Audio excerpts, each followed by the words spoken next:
And so for the first one is carbon monoxide heavier than air? Yes? No? Not sure? All right, so the answer to this question, how does the answer to this question inform the optimal location of a CO detector? And we won't give Christina any crap for calling it a CO2 detector. So in fact, carbon monoxide is lighter than air. Carbon monoxide has a molecular weight of 28.01 grams per mole. The molecular weight of air is 28.96 grams per mole. And what that means is air and CO are actually pretty close. And the reality is that CO mixes freely with air in any proportion and moves with air via bulk transport. Carbon monoxide is mostly produced when the heat is on, and so warm air rises, cold air falls, and so our CO detectors generally are going to go on the ceiling. People are going to say, well, I'm supposed to put it down low. I should put it where, you know, it plugs in the wall. And the reality is, and you can see on this chart, that the breathing air is really the area we're mostly concerned with.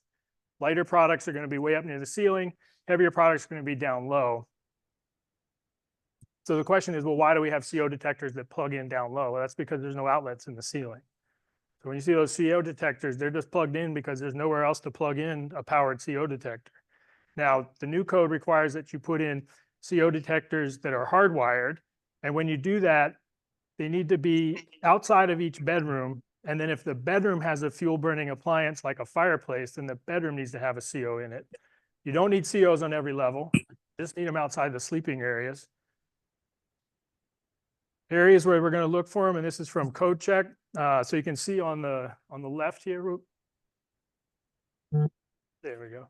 So on the left, we got a fireplace in there, and so that one needs a CO and a smoke. And we just got a smoke in here. Hallway needs CO and smokes. And then with the kitchen, it depends on the type.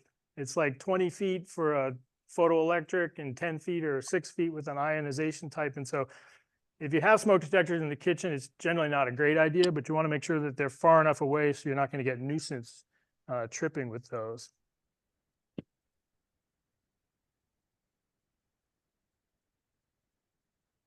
I'm just making sure we don't have anything else to add about CO detectors. We refer to the two legs of a service as phases. This infers that there are two phases, yet it is a single phase system. What's up with that? While you're at it, can you explain three-phase systems? So in this picture, you'll notice that there is no meter, and that's just for simplicity's sake, but you can imagine that the power comes off and drops to the meter. And there are two hots and a neutral there, and those are actually parts of one phase. It's a split phase system, and that split happens at the transformer. So if you go around outside and you're driving home tonight and you look up, those three lines at the very top are all energized. Those are three hots. Those are three-phase service running around the whole area. And then periodically, you'll see one peel off or drop down. And those are going to drop down to the transformers, which are going to take that three-phase hot and take a single phase of it, drop it into a transformer, take two legs off of there, and bring them to the house. And that's how we get a single-phase service, but with two phases or two hots. So when we talk about the phases at the house, it's really two of the same single-phase service. They're out of phase, meaning one's up and one's down as it's going through.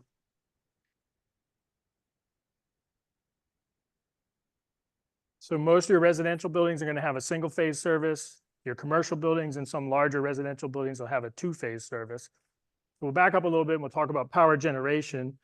So power is going to be generated at the electrical plant, either with a coal burner, natural gas, maybe nuclear, and it's going to drive this turbine right there. So we're taking mechanical energy and creating electrical energy, and that electrical energy is coming out, going through our transmission lines, and then to our distribution system. And so you'll see you got the hots coming on the top, hot 1, hot 2, hot 3. Traveling down, we've got a three-phase service feeding a commercial building on the left, and then we got a single hot coming off over here and dropping down to our single-phase service going to the house. So a single phase is a sine wave going up, down, 60 hertz per cycle. So in a second, that electricity is going up, down, up, down, up, down, up, down, up, down, super quick. But in the process of doing that, it's actually electricity, no electricity, electricity, no electricity, electricity, no electricity. And that works fine for most residential applications. When you get into higher loads, motors, elevators, things that are going to need a lot more power, a three-phase system is going to be more efficient. If you look at the line here, so as those things all are changing, there's a constant hot right there, and that power is actually not dipping out. And so three-phase power is more efficient. So we'll see single phase mostly in residential, three-phase in commercial, industrial applications, and some bigger houses. And the main difference is that we only need single phase. That's why we have it for residential. Three-phase is actually more efficient. If we all ran three-phase, that'd be great, except we don't really have any three-phase fixtures or motors in our house. Bob, share your knowledge. In a couple of high rises in this area, especially older ones, we'll actually have, that's where you're headed? It's coming up. Okay. So how do you tell a service is three-phase? It should be pretty clear. There should be three hots coming down. You should have a big single disconnect right here. The other way to tell is if the electrician was good at what they're doing, you'll have black, red, and blue, essentially all of our three hots labeled with different colors. You can also see that the breakers are going to be bigger. They're going to be this different size breaker. They're going to be wider, taller. And what Bob was getting to is in some commercial installations in apartment buildings and condos, you'll see a box like this right here. And you'll see it's a feed-through box. Essentially, power is coming up from the bottom, going in, and actually comes out the top and goes to another apartment. There's nothing wrong with that. There is no single disconnect here, but that's because this is not the service equipment. The service equipment is somewhere else in the building, down by the meter. When you open up a three-phase panel, don't be surprised if you see, at least in like a condo, an older condo, you might see something like this. And you'll notice that it's a three-phase panel, but it's actually just running single phases off of it. And there's nothing wrong with that. They run those hots to different parts of the building. If you see something like this on the right, that's not a good idea. Somebody took a three-phase panel and just bootlegged the phase over and dropped it into here. I think there's multiple things wrong with that. The first being that double tap, but the second being they're trying to run a panel that's designed to be bounced on a three-phase, and they're running a single-phase split system. There's a variety of things that probably aren't going to work well on that. What's the history of BX wiring? Why are there different versions? How bad is it? And what can be done about it? I learned a lot actually in doing the research for this one. So the history of BX wiring is that the earliest use of a recognizable electric cable was the telegraph between Baltimore and DC. Who knows what the first message on the telegraph was ever sent? It was, "What hath God wrought?" Which essentially means, what the fuck have we done? These early cables were made of iron. They had all sorts of problems. After that, they figured out, you know what, if we wrap it in rubber, vulcanized bitumen, it'll last longer. Then they realized that that started to fall apart. And so after knob and tube in the early 1900s is the first time we see an AC cable, which is just an armored cable. BX, MC, AC, essentially all the same. It's an armor-clad cable. The history of BX is that the company that made it had two products that they were testing, AX and BX. And X was for experimental. AX didn't work. BX stuck around. It's called BX because it was the B version of the A. Interestingly, one of the guys that helped develop it was Harry Greenfield. When I was an electrician's helper, I thought Greenfield was just a big armored cable wire that we used to connect to the ovens. Like that's all Greenfield was. I didn't realize that Greenfield armored cable was called Greenfield because the guy who made it was named Greenfield. BX is kind of like Kleenex, Q-tip, Xerox. It's a generic name. So it's actually a product name that we use to describe an actual electrical cable.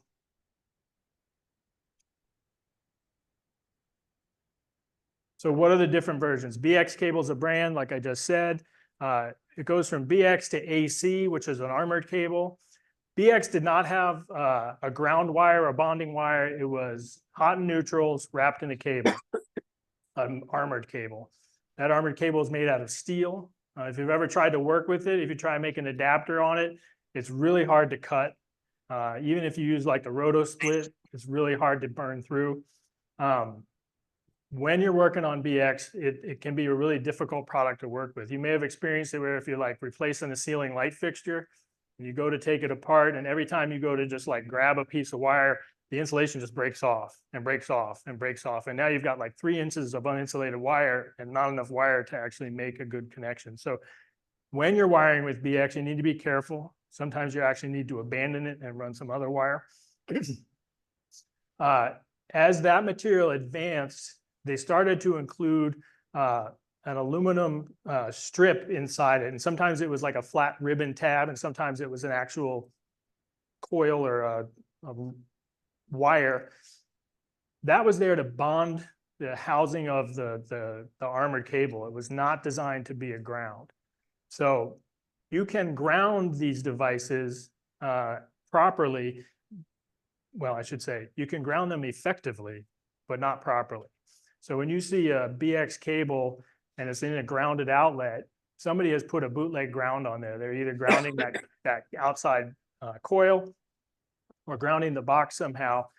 The next advance in the AC cable went to MC cable. They actually introduced a ground inside it. So if you look at the top one on the right here, whoop, let me go back.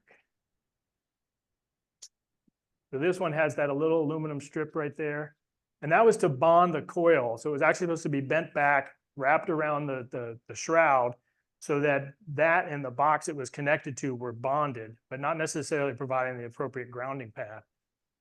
Then we go to MC cable, which is a metal-clad armored cable, and that's what's going to be used today. This has been around for the last 40 years or so. It has a piece of plastic actually that's wrapped around it, right on the inside, right there. That's shielding the cables that are on the inside. So this is hot, neutral, and ground, protected, very flexible, easy to route, move it around. Mostly going to see it in a commercial application, though some residential will have it as well. It's nice to see like for connections underneath the sink, anywhere you're trying to protect something. Essentially, it's its own conduit. BX can't be buried, can't be in wet locations. MC can actually survive outside. It has some outdoor applications as it is.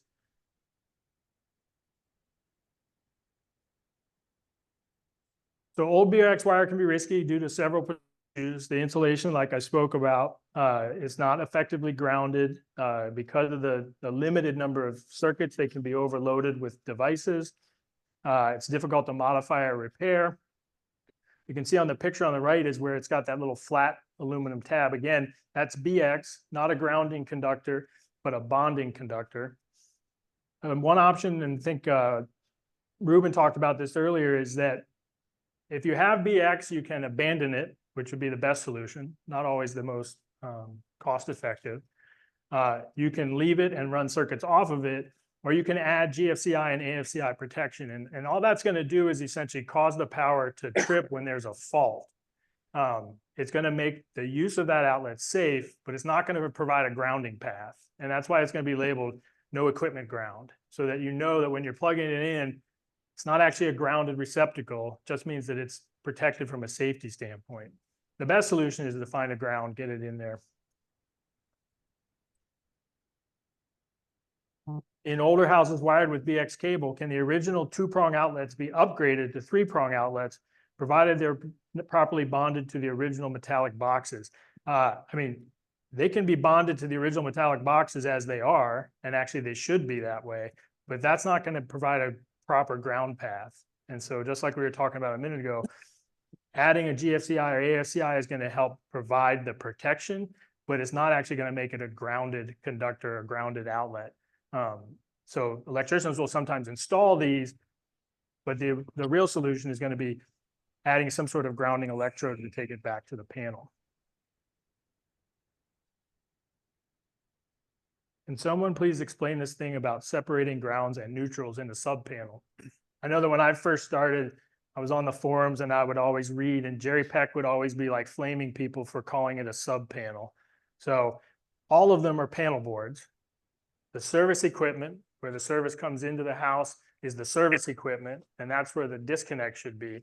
And everything downstream of that is just another panel board. So you can have a service come in, go to a primary disconnect, and then the main panel, one with all the breakers, and the little panel, the sub panel, But for our purposes, we'll talk about subpanels because I think that's what everybody understands. For a long time, I knew that this is what it was supposed to be, but I didn't quite understand why. And I'll get to sort of how that came to be with me. But the concerns are when the grounds and the neutrals are combined, current that should only be on the neutral has multiple pathways to get back to the source. That includes the ground. We don't want power on the ground. If you have GFCI breakers connected to a circuit that has those multiple pathways, those breakers can trip GFCI devices as well, sort of nuisance tripping. You can also get equipment interference, so you get some noise, and the code says you're not supposed to do it. So when we look at a panel, we've got a primary panel on the left, sub panel on the right, power is coming in right over here, and here we have the neutral bonded to the can, and that's also connected with our ground side. So our grounds and our neutrals are connected, going back out to the service pole. Coming off of there and going to our sub panel, I'm not even gonna do it. You can see that our ground is on the right, neutrals on the, no, excuse me, ground's on the left, neutral's on the right. The neutral bar that connects those two has been disconnected. And in different panels, it's going to be a different mechanism. Sometimes it's a screw, sometimes it's a link, sometimes it's a removal of a piece. But the issue is that if the grounds and the neutrals are connected, errant current or objectionable current, and we'll get to that in a little bit, has the potential to travel back on a wire that it's not intended to be on. So what that practically means, and this is the example I got from Charles Beal, is if you imagine that the service equipment is this guy on the left, right there. So that's our service equipment, that's our main panel, that's our main disconnect. And the black wire is a hot coming over here to our sub panel, and the number 12 wire going back is our neutral. Excuse me, or white wire here going back is our neutral. So power comes through from the service equipment to the panel, goes off and does whatever it's going to do, comes back to the panel, and it's supposed to be on that neutral and going back. And so what Charles did is he built a switch bank to demonstrate how this is an issue. So if I close this switch here, I have a normal circuit. The light's going to work, power is going to flow the way it's supposed to. This is a 2 amp fixture and I stick a probe on there, I'll read 2 amps. It's working normally, it's working the way it should. If I open that leg and I close the ground, power is going to flow all the way back, but now we've got voltage on the ground. We don't want voltage on the ground. If I were to close the bottom switches, it would start to split and it would distribute equally among all of them. So most of the power would be on the number 10. The next amount of power would be on the number 12, and then it would sort of split evenly between those. So if you think about it, if this is a sub panel and all my grounds and neutrals are connected, but something happens to my neutral out in the field, now I've got no neutral, but the circuit still works, and I've got voltage traveling back on that grounded conductor. If that grounded conductor is bonded, now I've got potential voltage on everything that's metal involved in that whole circuit. So the conduits, the piping, the appliances. This is why it's important to have the grounds and neutrals separated. Essentially, the only place they should be connected is back at the service equipment, where then they can go back to the source. Now Jim's going to drop some knowledge on me. Well, I think it helps people understand it if you talk about current and voltage. That lamp or whatever That's our sub panel. well, okay, but say there's something there using the voltage, right? Yeah. So whatever it is using the voltage, but the current is still traveling back on the neutral. So you have electricity going up here to a light. The light uses the voltage, but you still have current on both legs. And objectionable current can kill people and has killed people. Thank you. The current is still there, and so is the amperage, but the voltage got used by the light, the motor, the post, or whatever. And that's what Charles demonstrated with this example. He had a field example where he had a bank of switches. He put the amp probe on there, and you'd see the amperage on that wire when there really shouldn't be any. What is objectionable current? How do we find it? What can be done about it? So the situation we just described is a version of objectionable current.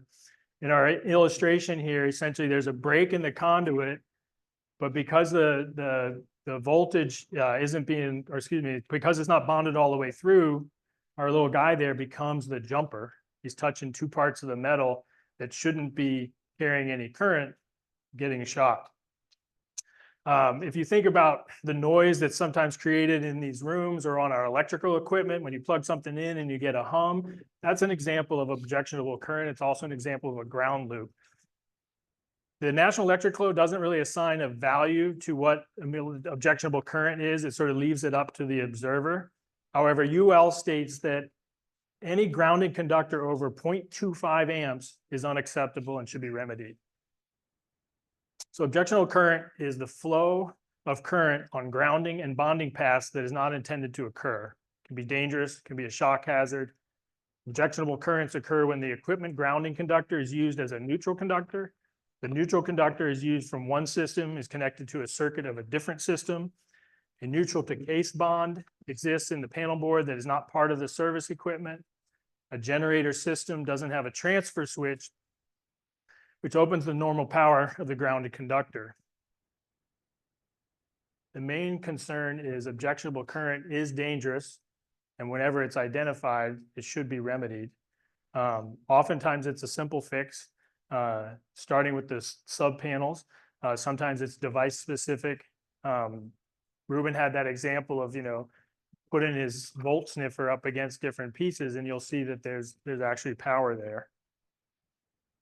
So a ground loop, this is a visual illustration of a ground loop. If you have, Hollis is plugged into one outlet over there, but if his whole system was plugged into like 3 different circuits, there'd be a lot of noise going through there because you have devices that are connected with communication cable, but they have different power source routes back to the source, and that's going to create that noise loop. How do you explain reverse polarity to your clients? I actually use this example with my clients. So I tell them, hey, this outlet has reverse polarity. Well, what does that mean?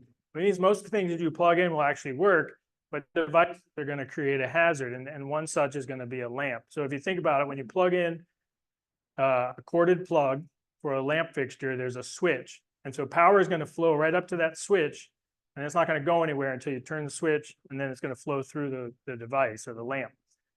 With reverse polarity, it's actually going backwards. So power is actually going through the cord to the device, to the fixture, and then stopping at the switch and waiting for you to hit the switch. And so if you stick your finger in that lamp, even though you think it's off, and you happen to touch something else, you then become the conduit for that errant current. Reverse polarity is correctable, but you see it a lot. If you start seeing reverse polarity in like every other plug that you're testing, there's a good chance somebody has come through and taken a 2-prong receptacle and swapped out a 3-prong receptacle, because that's actually the reading you're going to get. Another way to think about it is with this example, like I was just describing. So normally our power is going the black route to the switch, but in this case, it's going through the lamp, which means that that whole circuit where there are exposed conductors is energized. When toast gets stuck in the toaster, I always told my wife, don't worry about it, it's not on. And then I realized that, well, it could be. So if a toaster is plugged into something with reverse polarity, that coil inside the toaster is ready to go as soon as you make a connection with it. Typically, it's pushing the plunger down and making that circuit, but you can also do it with the butter knife. You get in there and touch it. So reverse polarity is obviously an issue. You should explain it to your clients, but it's easily corrected. Sometimes it's going to take a lot of work. Sometimes it's device specific, but it is a safety concern. What are unsafe defective distribution panels, and what risks are inherent in each one? So it's interesting that the Challenger shows up here, and Ruben actually has an interesting blog on this. And we'll get to Challenger in a second, but I would say the first 3 are definitely things to talk about and be concerned with.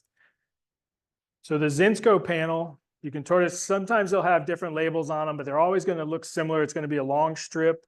And the issues with the Zinscos was they would melt.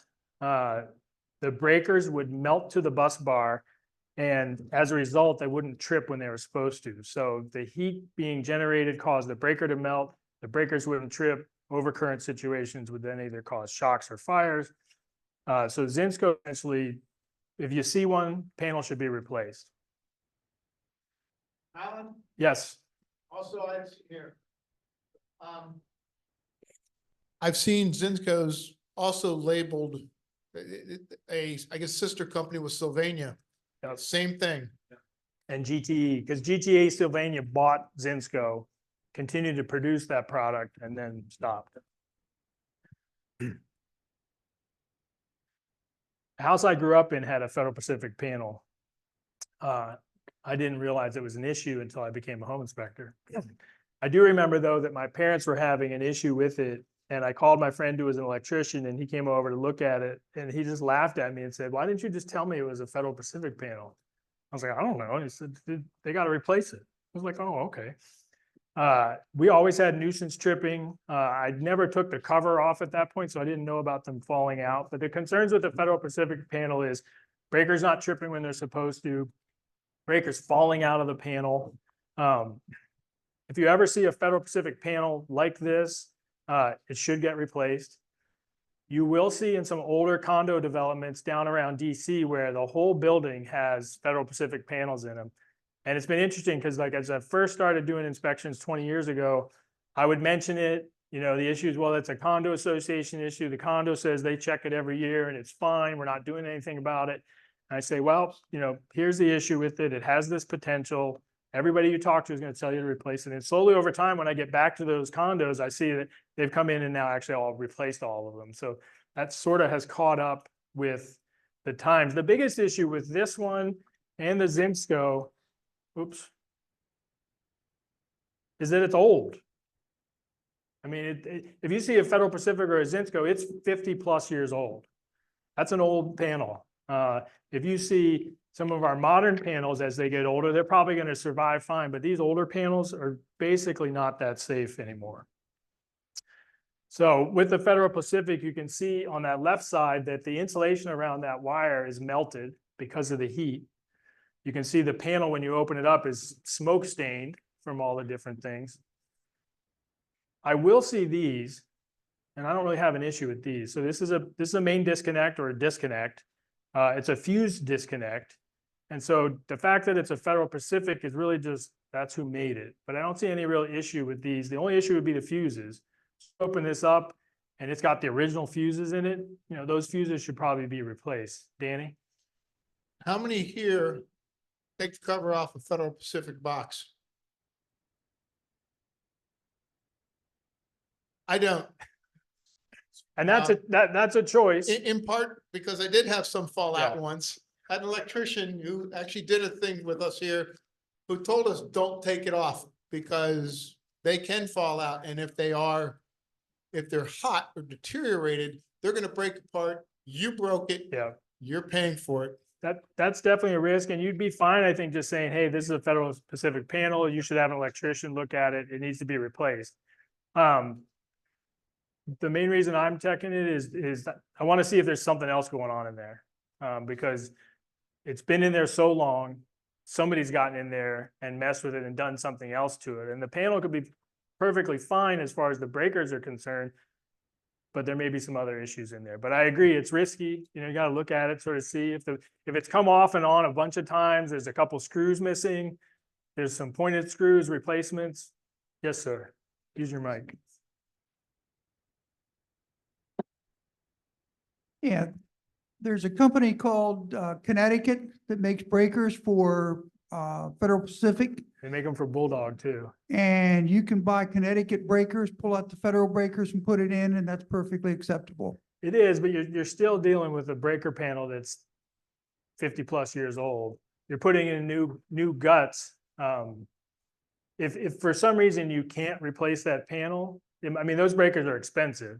If you replace all the panel with those breakers, you're getting close to a service panel replacement. They're about $25 a piece, but in a case like that, if you destroyed one of the Federal breakers, you could replace it with a Connecticut for $20. It's a whole lot cheaper. I see what you're to saying. panel Yeah, box. if you bought a breaker in the process of your inspection, Bob, Similar to what Ruben did on some other products. There are insurance companies that will not touch an That's FPE. coming up in a little bit. Yeah, okay. That's another question. I actually like the Bulldog only because the logo and the design is cool. And from like a Art Deco standpoint, it's neat. The problem is that the breakers didn't trip when they were supposed to. There's a little bit of grease built into them, and you were supposed to exercise the breaker like once a month. And people exercise their breakers like they exercise their ground fault circuit interrupters. And in order, and that would lubricate it and it would keep it moving. And then if you didn't do that, it would seize. And then when it seized, it wouldn't trip. The other issue is that you would turn it off and it wouldn't really be off. The neat thing about them is they were bolt-on, and these are actually replacement breakers from Connecticut. They actually bolted to the panel, so that screw on the bottom would actually anchor it right to the panel. So it was a nice secure connection. The breaker just wasn't reliable. If you see a Bulldog panel, it needs to be replaced. It's like a Federal Pacific. It's the age thing. If it's got all new replacement breakers in it, you know, maybe it's good. I've never seen a panel that had all new replacement breakers in it. And then the last one is Challenger, and Challenger had one specific issue. There were a lot of them installed in the 70s and early 80s. And the issue was that, I'm just trying to make sure I get the date right. They had one run of breakers made between February and April of 1988 that malfunctioned. So if you go to inspect a house and the house is built in 1975 and it has a Challenger panel, probably nothing wrong with it. If it doesn't look like there's been any replacement breakers, if you go to inspect a house that was built in late 80s, early 90s, it might have an issue because the concern was that one run of breakers. So Challengers, as a general rule, you don't need to sort of say, oh, they're bad. And if you go online, everybody's going to say, oh, they're bad. And the reality is they're not bad. It's just this one run. And it's hard to tell when the breakers were produced without sort of pulling it apart, trying to do the research. So if it's well before 1988, there really shouldn't be an issue with it. If it's in that 88 to early 90s range, there could be. And you want to look for other signs, scorching, things like that. How and or do you inspect solar panels? Oh, here comes Bob. Sorry. I'm sorry. There's been a similar issue that we've discussed here once or twice about Siemens panels. Because a couple of years ago, they had the same problem with the 220 breakers not tripping. There have also been a number of QA problems with other breakers, but mostly it was the 220s. But we always tell people, make sure your smoke detectors work if we see a Siemens panel. They're still installing Siemens panels in brand new, and Siemens has not formally addressed the problems. Good to know. How and or do you inspect solar panels? So I will inspect a solar array. I'm not determining how well it's working. I'm not really determining how much it's going to produce or how much money it's going to save. But I'm going to look at the way it was installed, the way it's anchored to the roof or whatever it's anchored to. I'm going to look at the wiring. I'm going to look for what type of inverter it has. I will count up the number of panels and give the client a guesstimate of the kilowatts that it's going to produce, just so they get a sense of, oh, it's a 25, oh, it's a 30, oh, it's a 10. What you can do is inspect all those different parts. So here you've got your PV array. The wiring should be nice and neat. You want to check the conduit. And it's interesting here, it says PV wires must be in conduit when they pass through the house. And in Montgomery County, I'm pretty sure they're not allowed to go through the house. They have to be mounted to the exterior. And then all of that piping should be labeled properly. There's a specific size and font that it should use, color. We're not going to see big inverters on the side of the house so much anymore. We're going to see micro inverters. And then sometimes the house will have a monitoring station. Sometimes it's near the panel, sometimes it's somewhere else, sometimes it's near the Wi-Fi connection, because that's actually what it's doing. It's communicating back with whoever might own or monitor the PV.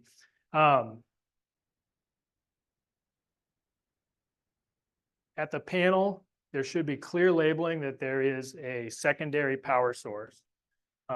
When the fire department shows up to evaluate to a house where there's an issue, they need to know that when they pull that meter out, there's still power somewhere and there's still a potential for a shock. There should be a disconnect, but they can also disconnect that with.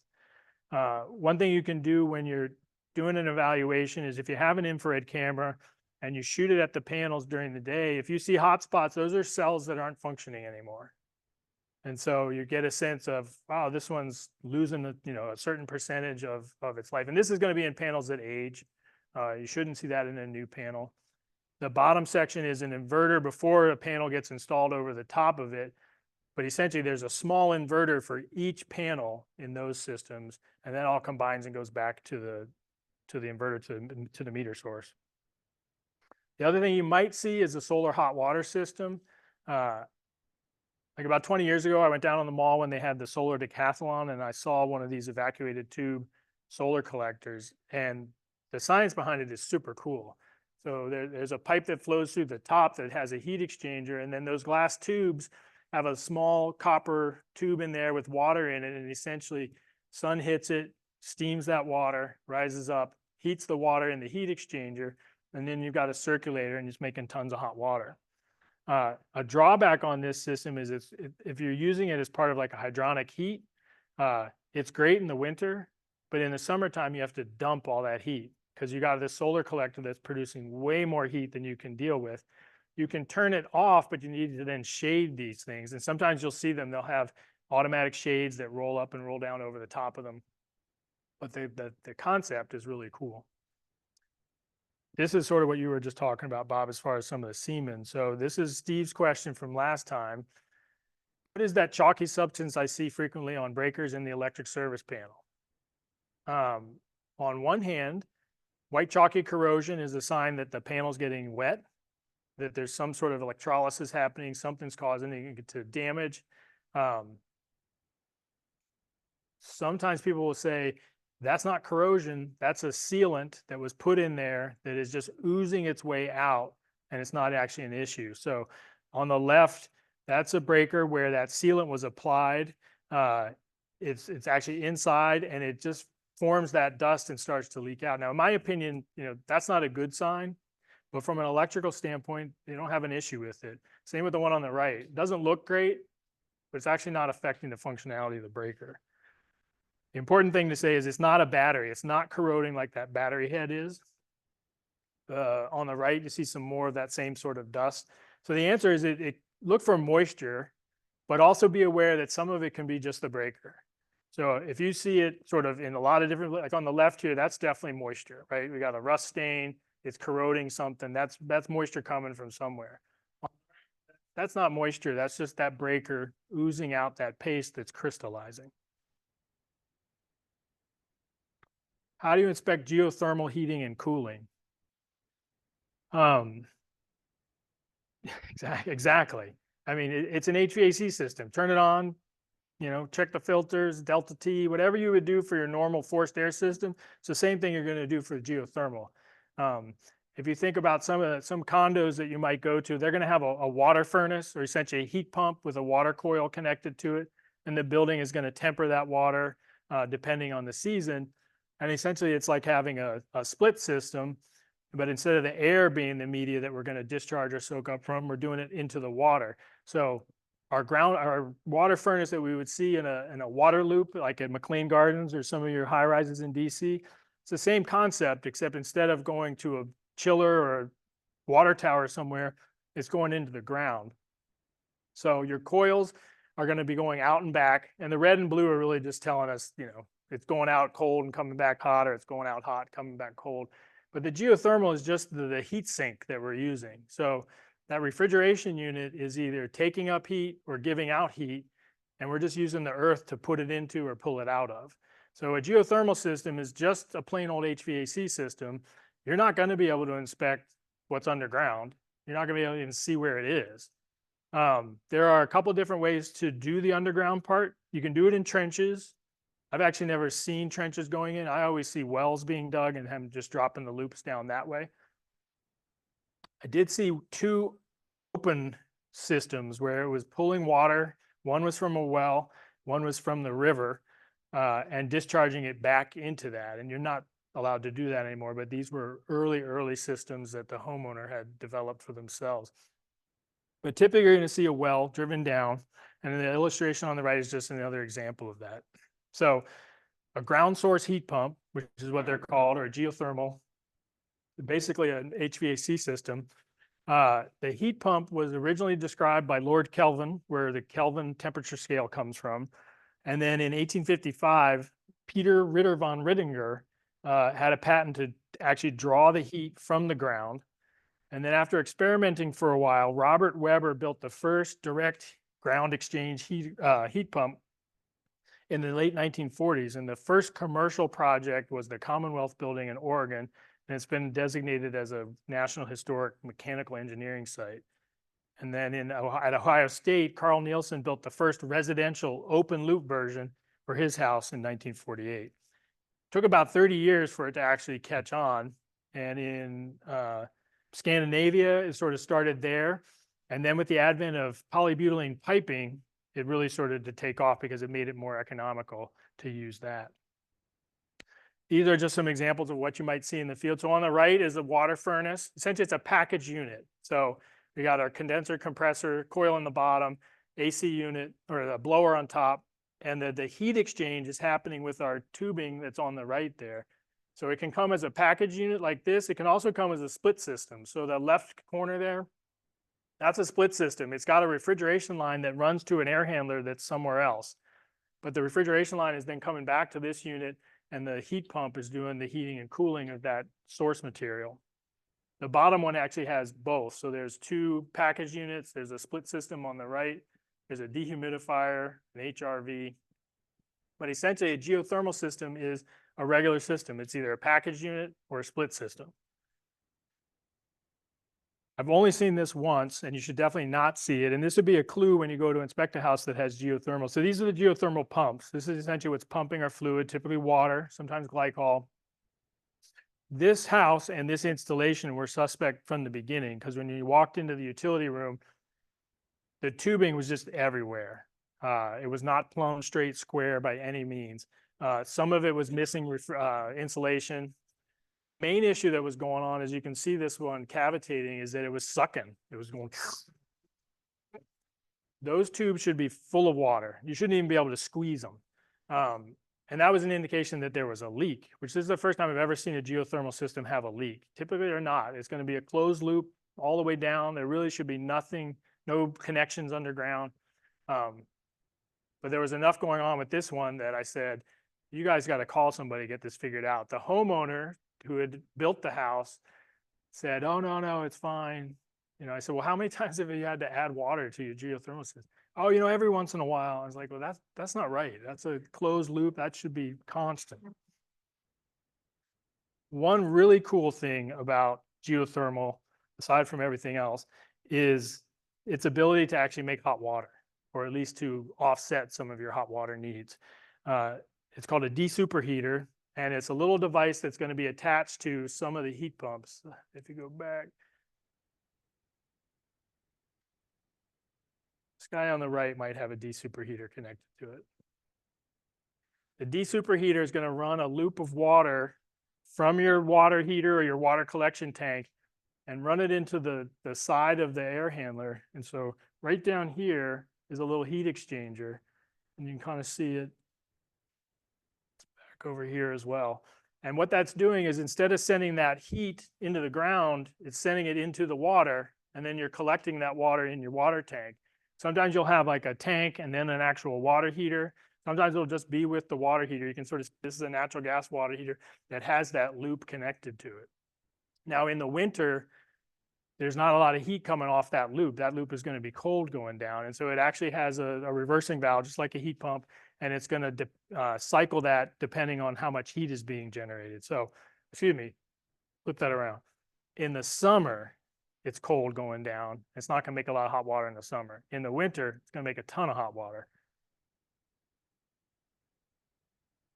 And this is where that little heat exchanger is. So there's just a little loop, and that heat exchanger comes right over there.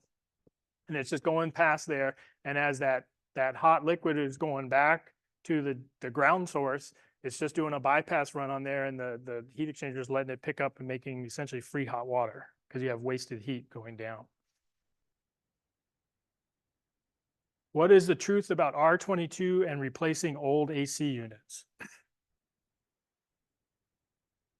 So I just learned for some reason that the new refrigerants are coming out like next month, and that all new units starting in January are going to be with this new refrigerant, R32, and there's another version of it.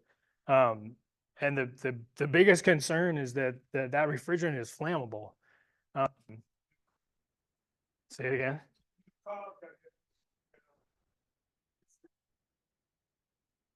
Oh, the new cars have it. Yeah, that comes up here in a second too. I mean, the old one at least.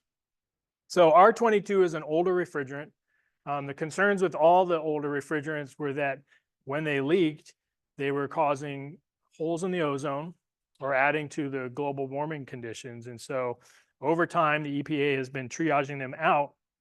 And so several years ago, R22 was ended. No more R22 could be produced. You could salvage it, you could reclaim it, you could still buy it. So if you have a refrigeration system that has R22, there's nothing wrong with it if it works. If it needs refrigerant, it probably has a leak, which means it's causing a problem. If it's R22, it's also probably old. So it's not likely that you're going to be adding refrigerant to an R22 system for much longer. It's really going to be time to replace it.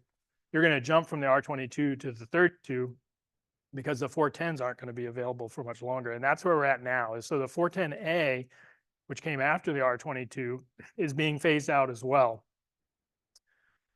I'm going to give you some dates. So the EPA has a pamphlet that goes through this whole thing, the phase out of R22 and for 142B. And these are the dates. And so by January 2030, there's a ban completely on the production of or import of HCFCs, which is hydrochlorofiber something. I can't remember the name. The other side of this chart also just continues with the history of it and why it's important. This is what is, I think, helpful is understanding the impact of these different refrigerants. So the big ball here represents R23, and we got R12, R11, 410, R22, and R32. And all that is doing is it's a representation of the global warming potential and the ozone depletion potential. So if you look at the top one, the R12, which is what we would have seen in like first generation ACs in cars and really old air conditioning system, that product had a ozone depletion potential of 1, which was sort of the max, and a global warming potential of 10-200. If you drop down to R22, it improved on the ozone depletion potential, but it still had the potential to deplete the ozone, and the global warming potential also dropped. And then if you look at 410A, you can see that the global warming potential actually goes up with 410A. It's higher, but the ozone depletion potential is 0. And so what the big charts are telling us here is that by the time we get to R32, which is our new refrigerant, we're getting a much better result on limiting our ozone depletion and also limiting global warming potential. And if you've ever worked on an old car, you may have had to try and put refrigerant into that AC system, and it would have been R12. It would have been one of these canisters. When and where are exhaust fans required? Must they vent to the exterior? Yes, to the second part. Exhaust fans are specific to clothes dryers, cooking, toilet rooms, bathrooms, whole house ventilation systems. Essentially, the code says that any mechanical exhaust system shall be discharged to the exterior, to outdoors. It can't go to a soffit, ridge vent, can't go into the crawl space. Dryer exhaust systems should be independent of all other systems. So you can combine bath fans into a single exterior penetration, but you can't combine dryer vents to dryer vents. You can't combine dryer vents to bath vents. Those should all be independent. So anytime you're trying to vent, it needs to go outside. Our drawing here shows, and sometimes I had this yesterday with Rodney where the vent actually came out of the soffit. It had a fitting, it had a proper hood on it, it had a pop out, and then when it was off, it would spring back up. And Rodney said, you know, oh, it's venting into the soffit. That's not the issue. This is what venting into the soffit is. It's using the soffit vent as the mechanism for getting it out. If it actually penetrates through the soffit and has its own termination, that's fine. When you have a kitchen hood, there's a code requirement for makeup air on kitchen hoods that have a venting capacity of 400 CFM or greater. So in some of your new construction, you'll see your exhaust fan and then you'll see a makeup air vent. And sometimes it'll have a filter on it just to conceal the damper that's inside there. And what it's doing is it's just filtering the air that's coming from outside. So when the hood turns on, this damper is supposed to open. This is supposed to come down. You're actually supposed to have access to that damper. And then a filter sometimes is put there. They just changed this. There's an exception now. So the concern was, one, we're venting all this air out. We need some sort of makeup or balanced air to go with it. But the concern was if the house was all closed up and you had open source pilot lights, that it was going to create backdrafting. It was going to create negative pressure inside the house and cause flues to backdraft. Hollis has a question from online. So somebody's asking about, just clarification on what you said about soffit vents, bathroom vents, the ridge vent. Bathroom vents to the ridge vent. What'd you say about that? It's going to come up here, but you can't, I'll go back.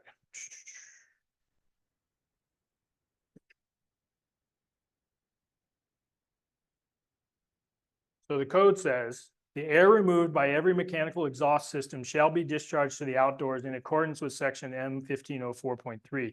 Air shall not be exhausted into an attic, soffit, ridge vent, or crawl space. So when they go and they point up at the ridge vent, they're technically not supposed to do that. Is that an effective way to do it? I see that a lot.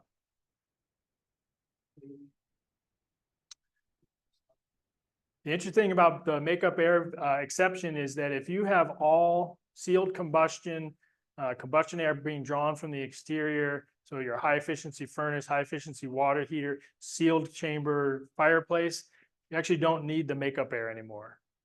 So you'll start to see new construction with big giant hoods that don't have the makeup air vent because there's an exception where you don't actually have to install it.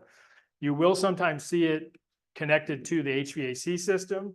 And that's one a little bit harder to find because there'll be a fresh air vent as part of the HVAC system. And sometimes it can double as the fresh air vent for the makeup air for the hood. So here's just another example. Cracked hood termination should be repaired. Wiring splice outside the hood. Bath fan that exhausts inside the attic. The one on the right shows us the proper way to get it up and out through the roof, up through the side there.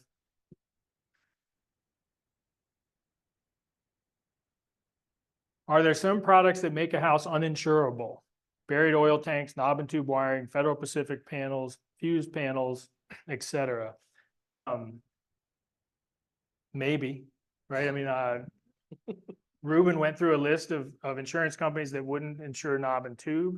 I'm sure you could do the same thing with Federal Pacific.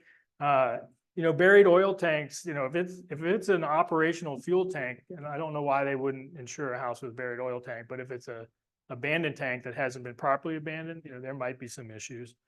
Hollis had an anecdote that he shared with us before where someone did an inspection. Homeowner couldn't get insurance, called the inspector to complain that, hey, I couldn't get insurance because of X, Y, or Z. And the insurance or the inspector then called around and found the company that would do it. There are a bunch of issues that the insurers will look at and things that are going to be above some of these household installed items is going to be where the house is located. Is it in a high crime area? Is it in a hurricane area? Does it have old plumbing, electrical, or heating systems? These represent a possibility of a claim, but they're not necessarily uninsurable. And then the other factor to consider with insurance for properties is also related to the mortgage. So FHA and VA have a separate policy for how they underwrite homes. And so if you have a client that says, oh, we're getting a VA loan, the VA actually has minimum property requirements, MPRs. And those are sort of pretty basic. but there's definitely things that the VA inspector or VA appraiser, thank you, is looking for, is safety things. So handrails that are missing, they'll write that up. Downspouts that discharge against the house, they'll write that up. Roof that needs a bunch of repairs, they'll write that up. If a house has high radon, that's not an acceptable solution for them. They want to see that mitigated. So when you're doing if somebody says, I'm getting a VA loan, you might want to just look at the requirements that the VA has. They're pretty straightforward, but it'd be helpful because you might have a situation where, this is an as-is deal, right? All deals are as-is. Nobody's going to fix anything, but the buyer's not going to be able to get their mortgage and there's nobody around to fix it. And so in this situation, they might be able to compel the seller to actually do some of these repairs so that they can actually get their loan and settle.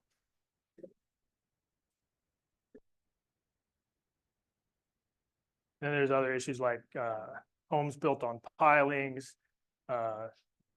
homes not built by a qualified contractor, homes that are under construction, wood burning stoves, houses without central heating. Is CPVC, Bob, go ahead.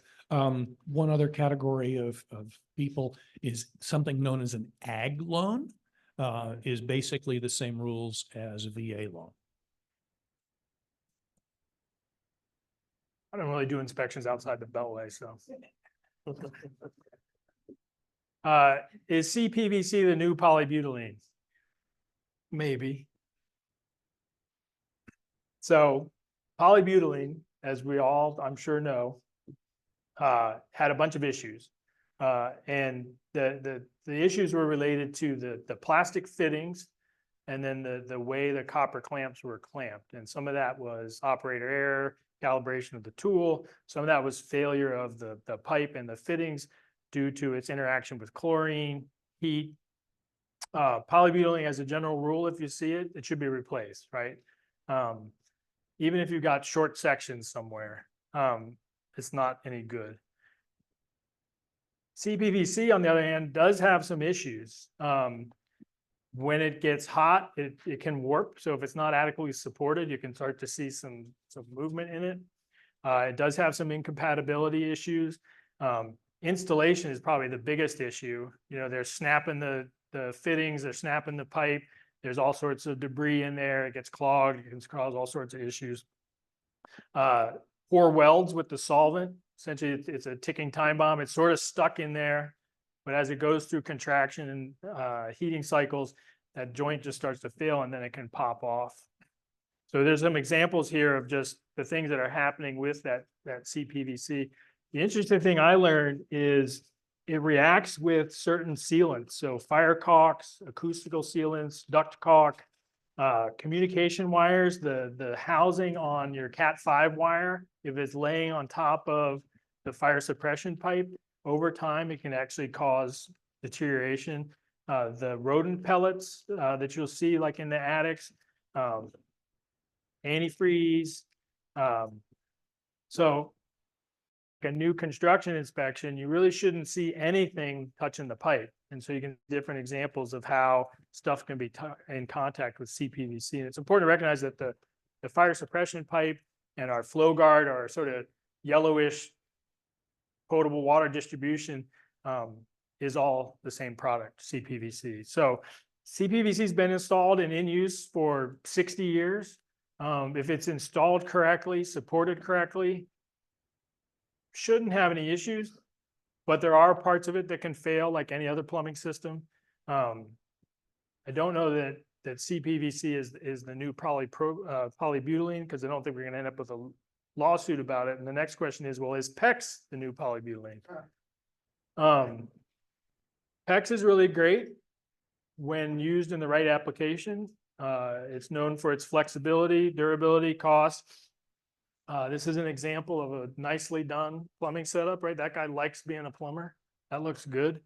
PEX is a cross-linked polyethylene. And so instead of the chlorinated polyvinyl chloride that CPVC is, there are some issues with PEX though. So oxygen can actually go through the membrane and into the water. So if you're using it for like hydronic heating or a boiler, it needs to be PEX Alpex, which is an aluminum liner, because it'll corrode the inside of your boiler system by allowing oxygen into it. It can also cause dezinkification. And dezinkification is your zinc-coated fittings will react. And as they react, they cause that connection to fail. I'll just see. Similarly, you can have improperly calibrated crimping tools. It does suffer if it's got overchlorinated water, and it can burst if it's frozen. So that picture on the right is dezinkification. That fitting is actually, the zinc is coming off of it and corroding the crimp, and then the crimp is going to fail. People like PEX because it's great for replacements. If you see plumbing installations like the one on the left, that sucks, right? That's a sign that somebody didn't like what they do, didn't know what they were doing, and there's a bunch of other problems. Now, you're not going to see it because this is under construction, but you'll see where those other parts are. I think the best thing with PEX, with PEX is home runs. So with these ones, these are all home runs coming back to here. So as it leaves the room, the other end of that is a fixture. There's no joints in it anywhere. And that's going to be a great way to install that.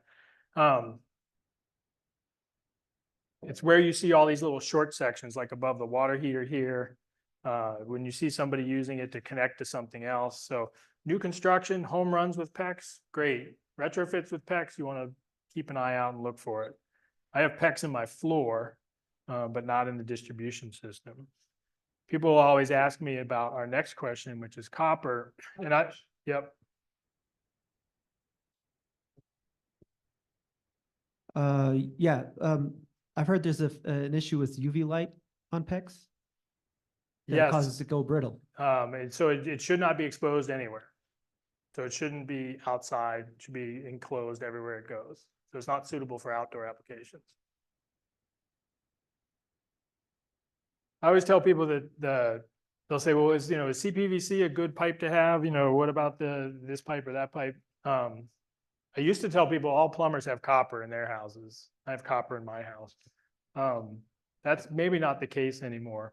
And so this question is, how do you write up copper pipe issues? You want to identify where it is. You want to look for the visual signs, describe how it's affecting things.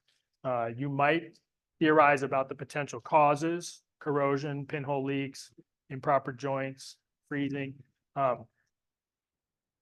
When you see something like that, there's a bunch of stuff going on there, right? There's some electrolysis happening from the rack that it's sitting on. There's a fixture or fitting that's failing. There's a leak somewhere. In Montgomery County, about 20 years ago, we had a lot of problems with pinhole leaks, and WSSC denied any responsibility for it. But my theory is that they adjusted the water chemistry, and that adjustment caused a lot of the thin copper to start having pinhole leaks. And for a period of about 7 years, there were just pinhole leaks everywhere. And then mysteriously they went away. So you can see pinhole leaks. There's those little copper nucleation points. They're sometimes self-healing. So you'll see one that'll leak, and then it'll corrode and seal up. And then it'll leak, and it'll corrode and seal up. Anytime you see that kind of discoloration around that fitting, that's a sign that joint is corroding. There's something going on there. There's foreign material in there. There's a possible leak. Those fittings and fixtures, that pipe section there, are probably going to need replacement. In doing the research for this, they came up with the good, bad, and the ugly. So copper is actually good for you, right? If you have enough copper in your body, it's going to help your body. It's got antimicrobial properties. You can also get too much copper in your body. So having copper pipes is not a deficiency. It lasts longer than most other products. And then we had thicknesses. So we had M pipe, L pipe, and K pipe. So M is the thinnest, L is a little bit thicker, and then K is the thickest. K is probably what you see for DWV. So in some of your older houses, you're going to see like all this copper drain waste vent piping. It's really nice pipe. It's like 2-inch, really nice fixtures, the way they're made. Really worth a lot of money if you're demoing a house. There's some concern that excessive copper toxicity is linked to Alzheimer's. And copper pipes can corrode depending on the pH level of the water. And then these two pictures in there just because I liked them so much. Again, this plumber liked being a plumber. That all looks nice and tight. There shouldn't be any issues with plumbing in that house. Yes, So we got a question. Somebody just wanted clarification on something you said a minute ago. You talked about, Peck's home runs. yes. Did you say that, there would be no connections behind the walls? There's no joints behind the No walls. joints. Yeah. Now, there could be, there shouldn't be. Most builders in Montgomery County are not doing home runs with PEX. You'll see a Yeah, you'll see manifold, joints all over. you'll see a manifold probably near the kitchen. Well, manifold then is essentially home runs though, right? You have water going to a manifold and then branching out from there. But you can't see the manifolds. Oh, well. I was gonna say at least in Montgomery County, well water, Yeah, you really need a neutralizer because it will eat copper. it's coming up too. You must have written all the questions. What's with the brown colored water from the public utility? What causes it? What can be done about it? There's a couple of things that'll cause it, but mainly it's rust. There's iron oxide that is in just a variety of different fixtures in the piping. And when it gets stirred up, it ends up coming out in your water. Most often it's with a water main break. So if there's a big water main break in your area, you might start seeing some brown water. You'll also see it when the fire department is flushing the hydrants, whether it's big maintenance work. The main thing is that it's going to be from something to do with the water company. They're doing some sort of work, they're doing some sort of change that's causing disruption in the service, and then it's coming out on your end. You can run the tap and try and clear it out. You're going to turn that down again for me? Thank you. And then the question is it safe to drink? And the answer is sure, if you want to. No one's really going to like it, right? Nobody's going to bathe in it. It should go away. If it doesn't, there's something else going on. I just thought this picture was hilarious. Question on that last Yes, slide. yep. So if it's a new build and he's kind of, someone's kind of essentially knocked off those like little lists. They're not doing anything with the fire hydrant in the neighborhood. Yeah. Anything like that, all those little things you said, what else do you possibly think it could be? The one thing I would say is it can be the water heater, if it's an old water heater and If it's a new build, yeah, but everything's I'm getting to new. the new build with, brand new, it could be that the pipes just haven't been flushed out, that there's some corrosion happening. If something's been sitting, certain fixtures might corrode a little bit. If it's constant, like every time we turn on the water, it's brown. You'd want to rule out, is it cold, hot? Is it both? Just the Just cold. cold. I'm Yeah, I open to think so. Sounds suggestions. like a service line issue, yeah. What did you say? Sounds like a service line issue. If it's Well, full.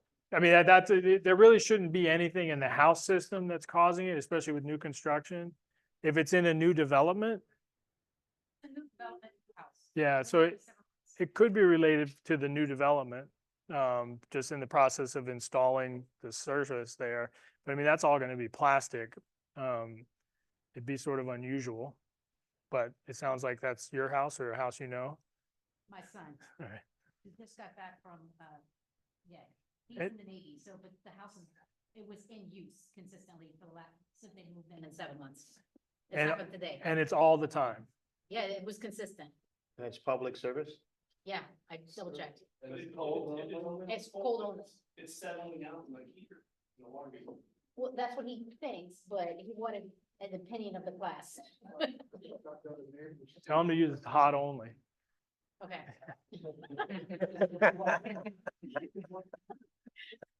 Yeah, I would talk to the neighbors, talk to the developer. It shouldn't be discolored. Thank you. So this is a water main break where the house is taking a shower.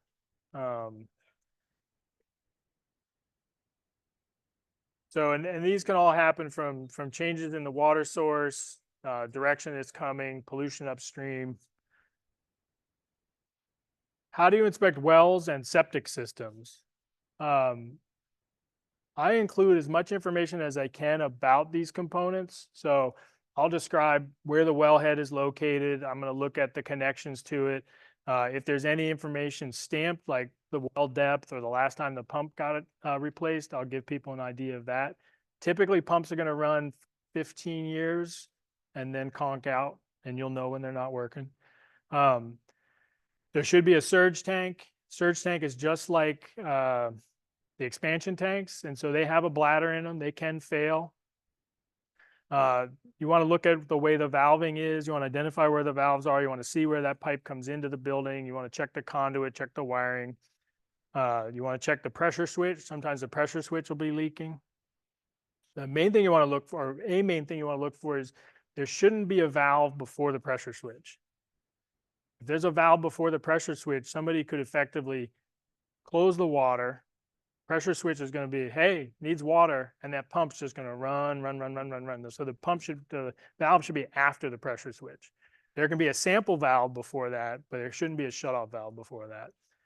In my reports, I'm going to identify where that wellhead is and try and give them an action shot so they get a relative idea. Oh, it's off to the side, downhill. It's out in the corner of the property there.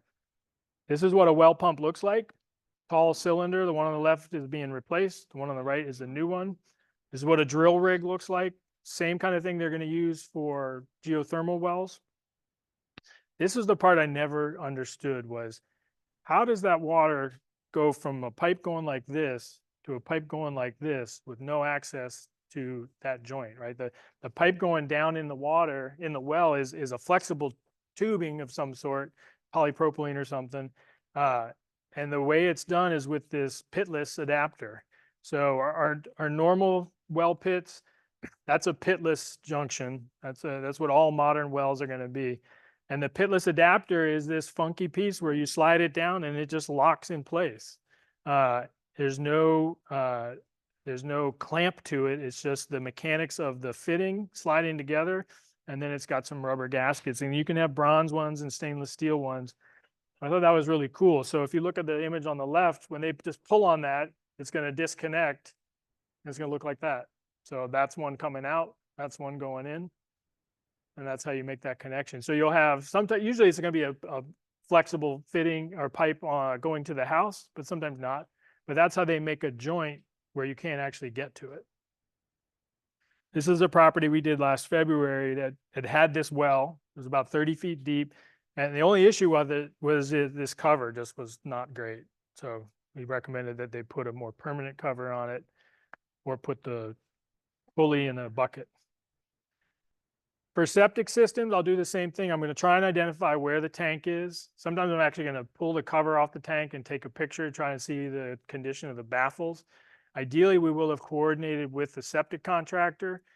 Most of the inspections I do, the septic system is going to be part of the contract, and having it drained and evaluated by the septic company is going to be part of that. But if that's not happening when I'm there, then I'll also try and look at whatever I can. So there's lots of clues on where that septic field is going to be. You know, you can find your main waste line going out and kind of survey the property and go, you know what, it's kind of over there. If you have a probe, that's the way they find it, is they'll find the pipe coming out and they'll just start probing and hitting that pipe and just taking it on down. Houses that have had regular maintenance, you're going to be able to find the manway cover right away. It's either going to have an elevated cover down to the pit, or it's going to have disturbed soil, or it's going to have a concrete cover, and it's going to be really obvious.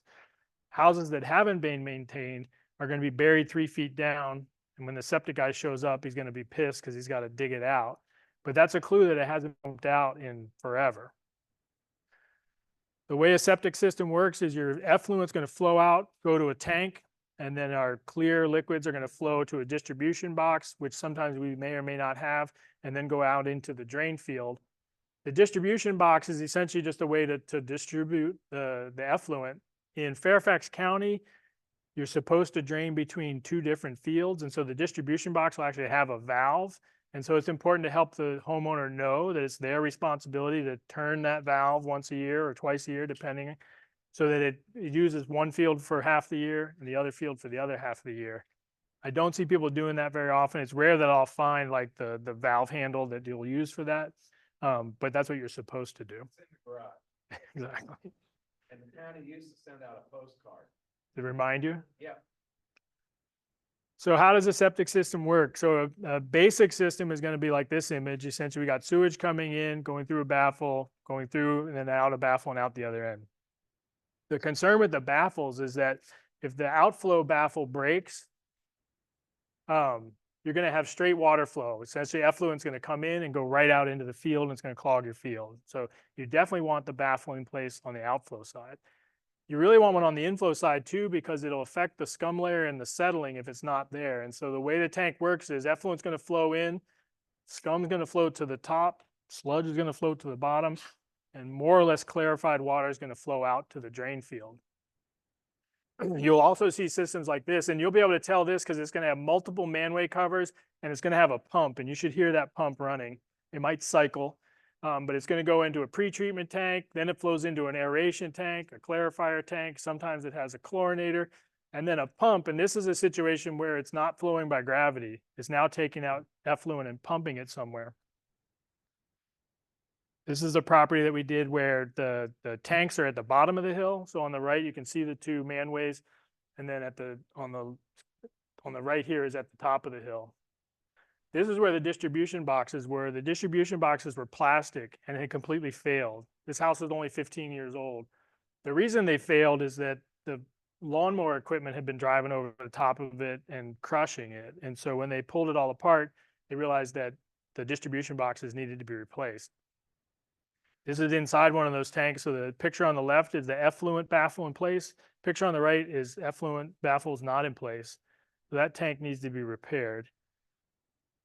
The way they repair it is they drain it and they send the young guy down, and he's got to put a new pipe on the end of that. This is a house where they used a sonode and a rigid sea snake to find the tank. And so this is them excavating it. And this is just a sign that this one had not been pumped out in forever because they had to break through the roots to get to it. This is another one where the distribution box had failed.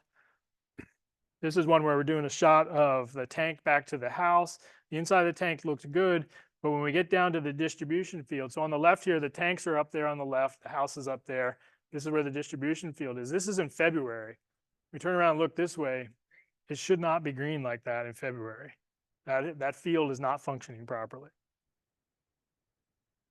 What's with the brown stains in the toilet tank on well water? What causes it? What can be done about it? It's going to be high levels of iron and magnesium in the water. Sometimes there's an iron bacteria, which leaves that sort of slimy residue. The first thing is clean your toilet constantly.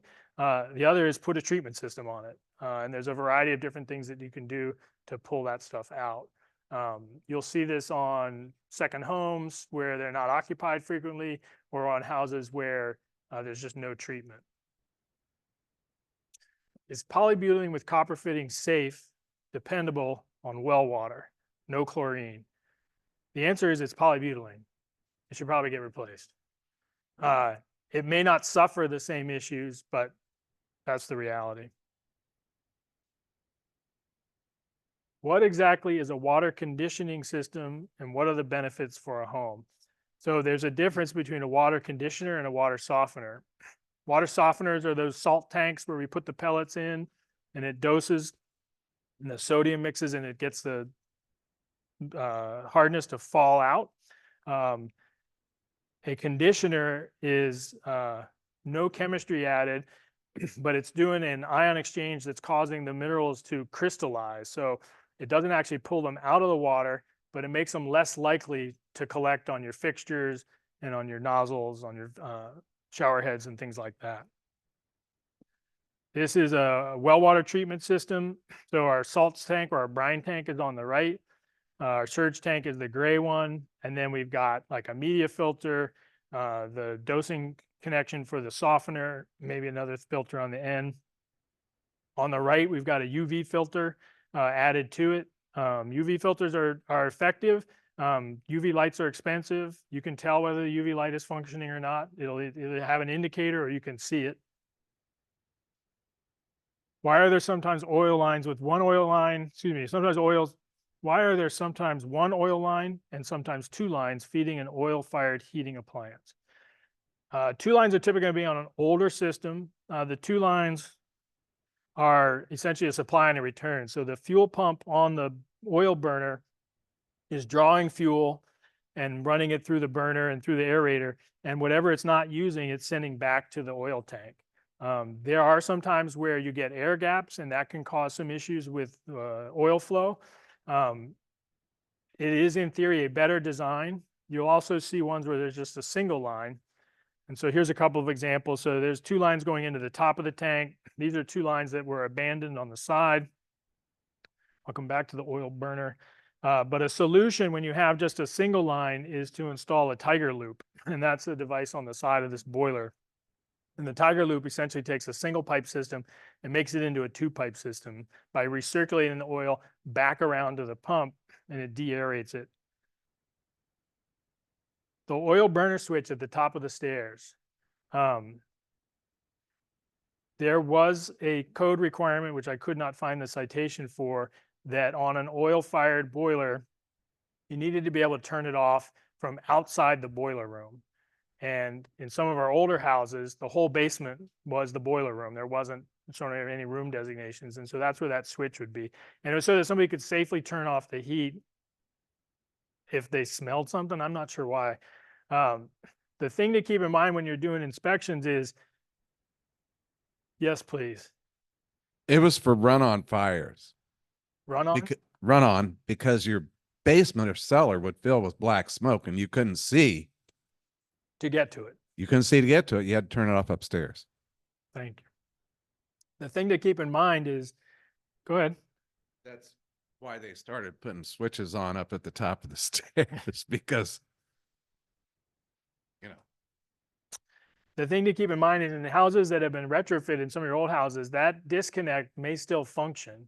There may be a switch down next to the boiler or the air handler that's getting its power from that same service. And so if you go into a house and you can't get the heat to turn on, sometimes you got to make sure that nobody's turned that switch off.